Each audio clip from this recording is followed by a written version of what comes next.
Seat at the Table with your host, Ashley Little, as she welcomes her guest to the table. Welcome to Creating Your Seat at the Table. I am your host, Ashley Little. A little bit about myself: corporate professional by day, entrepreneur by night, 5-time best-selling author, CEO and founder of Ashley Little Enterprises, LLC, owner and creator of Creative Broadcasting, and founder and owner of Talk Radio and TV Network, LLC. Tonight we have an amazing special VIP guest by the name of Shampaigne Graves. A little bit about Shampaigne. What can $20 in a dream get you? If you've built strong relationships with other women in business like Shampaigne Graves, $20 allows you to build a collaborative platform for millennial women in business that has been featured in publications like the Dallas Observer, secure sponsorships with multiple million-dollar brands, including Nothing Bundt Cakes, and connect with female entrepreneurs from all over the world. Are you still stagnant in your business and ready to play bigger? A business bestie may be the key to changing your trajectory. If you're ready to maximize your networking value, expand your referral circle, and find your tribe, then you need to be a part of this conversation. Welcome to the table, the amazing Shampaigne Graves. Thank you so much for having me, Ashley. You are welcome. So I'm excited to have you at the table tonight. I know you're going to share some amazing wisdom and knowledge with my listeners. So please tell us about your entrepreneur journey. Well, my entrepreneurial journey began in what some may feel is kind of like a come to Jesus moment, so to speak, in that I began as an entrepreneur from a really tragic moment. My best friend and my college boyfriend passed away, and it was always one of his really big dreams to be an entrepreneur. And throughout our relationship, he was the kind of person that was multi-passionate and wanted to open up multiple businesses.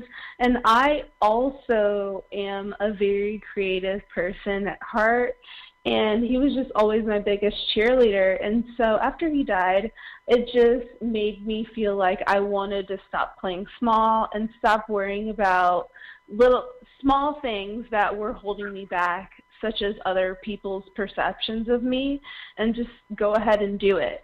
And so I started my first business, my family business, in the health and wellness industry, and I decided to utilize my bachelor's degree in kinesiology, and that kind of got my feet wet in the entrepreneurial journey in businesses and things like that. But I started my current business, Bold Babes Co., and that is my second business after going kind of underground for a second and just kind of figuring out what it is that I really wanted to be as an entrepreneur. I think that there are two kinds of realizations. First is, hey, I want to be an entrepreneur and I want to work for myself. And second is, hey, what do I want to serve the world with? What do I want to impact the world as?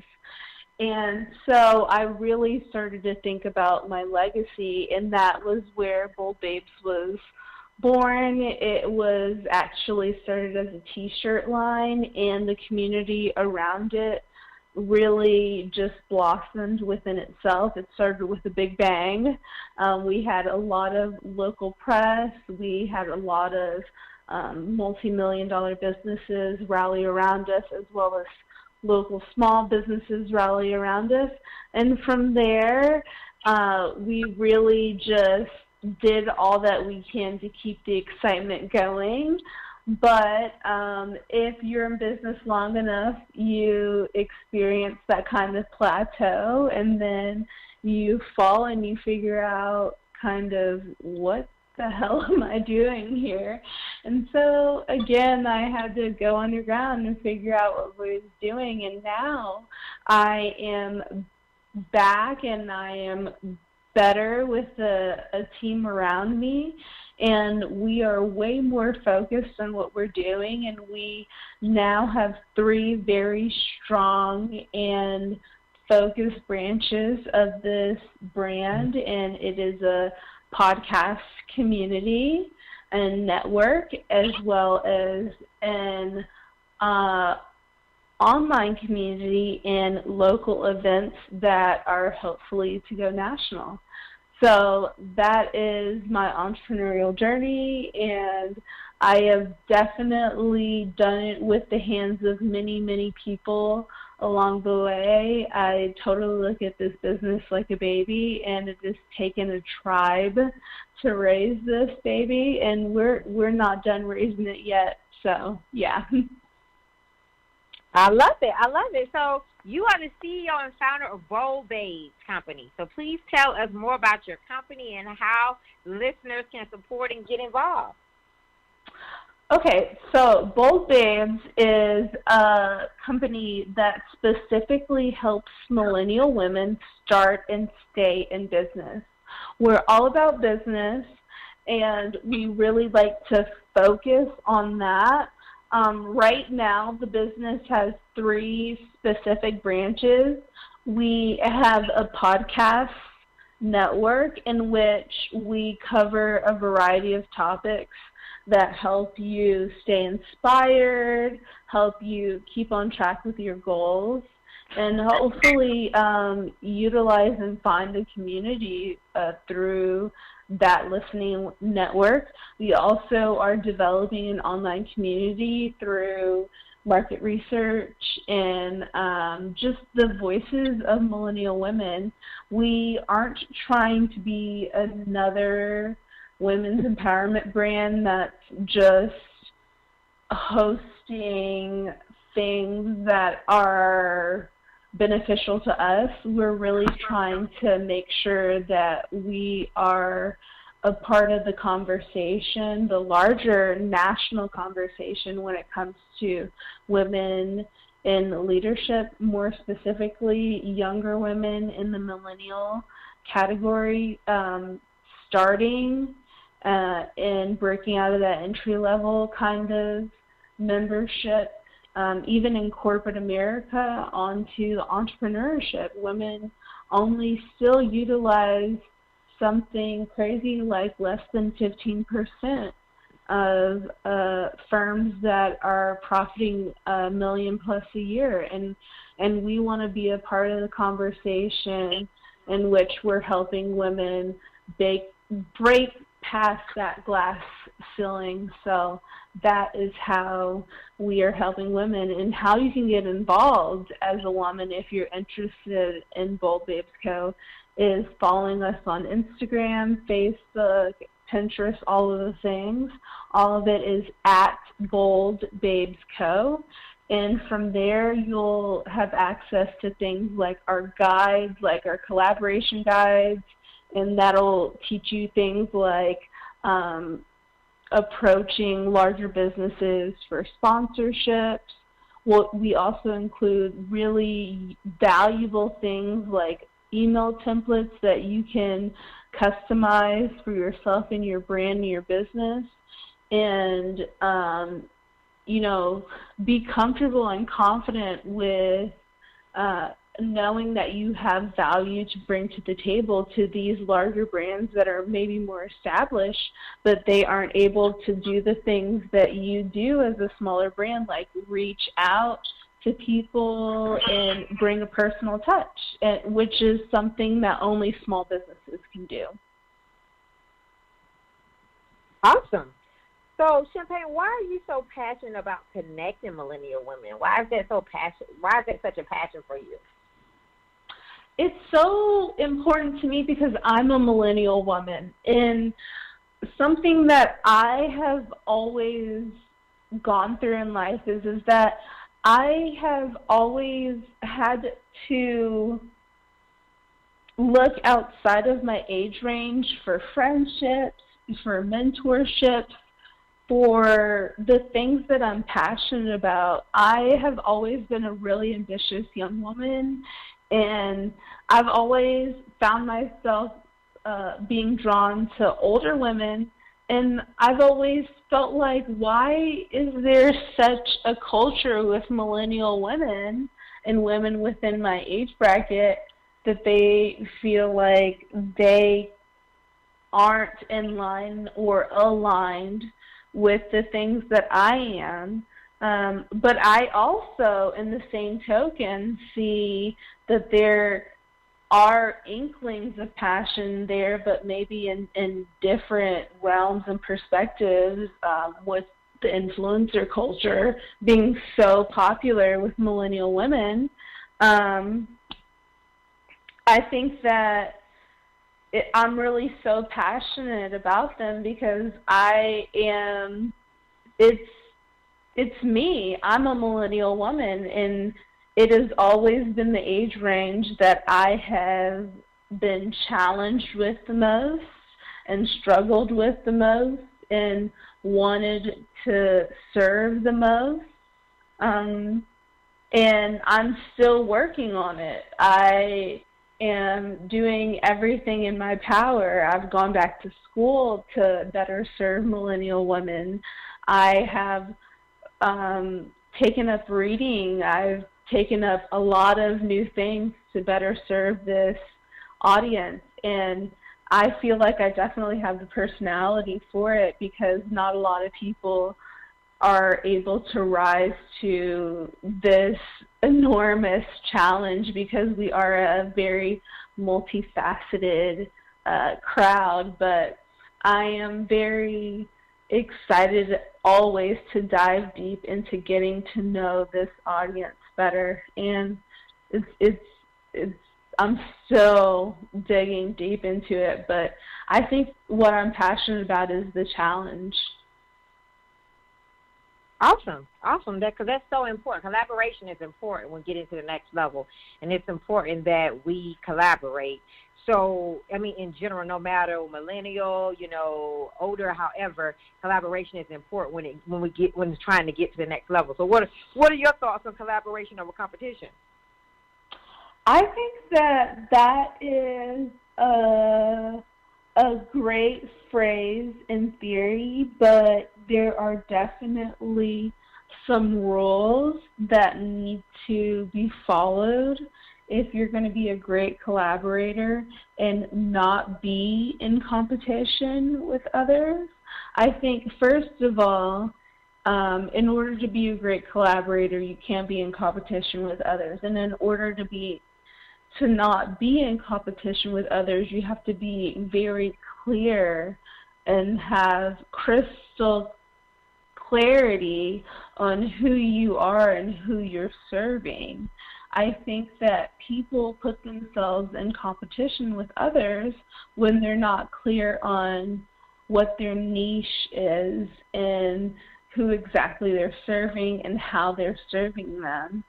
And once when you get clarity on that, then you can figure out you can test out how you're serving that specific audience. And once when you figure out the gaps or the places that you're not so great at serving them, then you can collaborate with others to fill those gaps and create avenues to better serve your audience. Because I feel like as an entrepreneur that is a service worker, you need to be figuring out a network for your client. You may be the start of that network, but you can't be the entire network. Okay, awesome. So what makes your platform and services different from everyone else's? So what makes you different? What makes your services stand out? I feel like what makes our services stand out is our authenticity. The way that we create a culture with our community, we're so about establishing a mindset first, and that we want you to feel comfortable with trusting other women with enacting your vision. We want you to feel comfortable with doing things like spending that nest egg that you have so carefully acquired for yourself to launch your business. And we understand that it takes time and it takes a certain mindset to do those things. So we create a culture first that makes sure that you're the right person and you're a whole person to do this thing. Awesome. So I'm going to ask you another question about networking. Why is it important to network up? I think it's so important to network up because you are growing a business, especially if you're looking for this business to do things outside of, allowing you to quit your 9-to-5. You're looking at this business to do things like be passed on to your children and your children's children. So you need to understand how to do things in your business, like have angel investors and have and network with venture capitalists and things like that. I just think that that's so important, and that only really happens and that conversation starts when you're networking up. Awesome.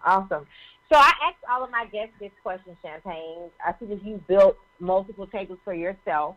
So how did you create your seat at the table? I create my seat at the table, I feel like, by just putting my best foot forward. I understand who I am, and I'm realistic with myself. I understand my weaknesses. I understand my strengths. And where I have weaknesses, I try to form bonds, like collaborations and partnerships with others. And I present that to larger entities. And really, I think that I am a great people's person, and that allows me to have a seat at multiple tables. And it has really taken me very far. I've been so blessed to be cultured in many ways, even before I become an entrepreneur. I was a military brat, and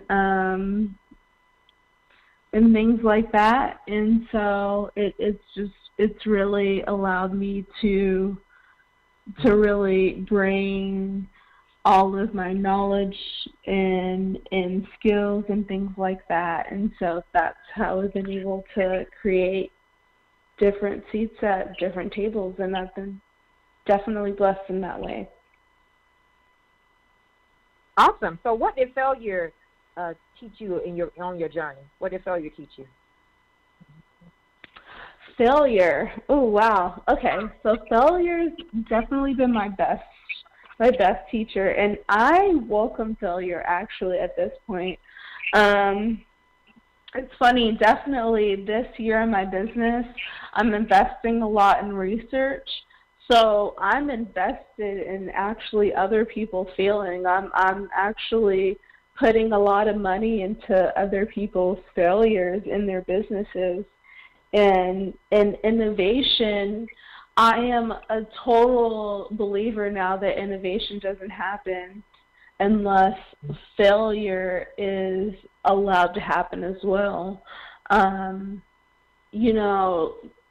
Setting goals and achieving them is really nice, but setting goals and not achieving them and tracking numbers and understanding what went wrong, I think is even better.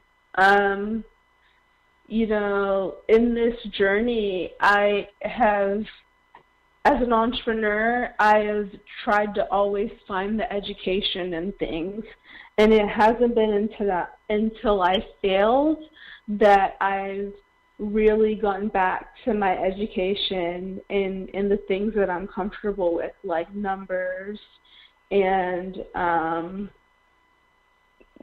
things like that. And so I really value the lessons that failure brings.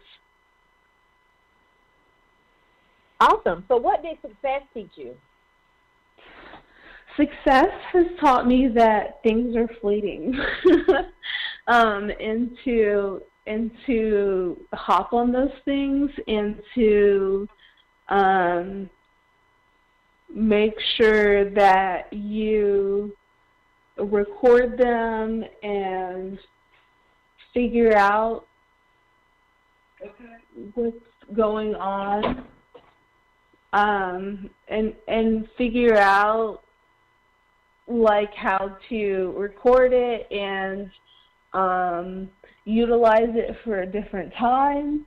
But other than that, success is fleeting, and what really matters is the things that aren't publicized, like a woman sending a message to you telling you that your guide has really helped her move the meter in her business, or being able to hire an employee and changing their trajectory through economic improvement and things like that. I think that success is amazing, great, and it really does help you do things that if you're a heart-led entrepreneur, do more of the things that you want to do. But more than anything, the perception of success shouldn't be coveted. That's what I feel like. Okay. All right, awesome. So what can we expect from you in this new year of 2020, Shampaigne? 2020 is definitely a year of innovation for us in this brand. We are doing a lot of research. We're wanting to know what matters to millennial women, especially millennial women that are wanting to go further in their careers, further in their businesses, wanting to just really elevate themselves in their lives. And I am just so interested in what is going to make their lives better. That's what is in store for us, and I'm just so blessed that I'm able to actually invest in those women and their businesses. So I'm really interested in the resources that are needed to help millennial women do better in providing that. Okay, awesome. So can you please tell our listeners how they can follow you and support you and connect with you on all social media platforms? Yes. Okay, so we are pretty simple. Everything on social media is at Bold Babes Co. That is BOLD as in dog, BABESCO. And you can also look us up and sign up for our list at www.boldbabes.co. So please follow her and connect with her and, get to know Shampaigne. She's doing some great things.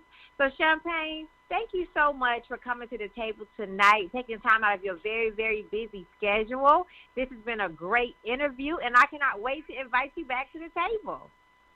Thank you so much, Ashley, for your time. I really enjoyed it. You are welcome. I enjoyed you as well. So I look forward to working and collaborating with you in the future. Thank you. Me as well. You are welcome. So I would like to give a special thanks to my mentor and intern, Sarah from Tennessee State University, and my intern, Vontaria, from Winston-Salem State University. You all may follow me on Facebook at Ashley Little and on Instagram at _Ashley A. Little. Thank you. Thank you for tuning in to another episode of Creating Your Seat at the Table, where Ashley speaks with corporate professionals, celebrities, entrepreneurs, authors, and speakers who are transitioning or have transitioned to entrepreneurship.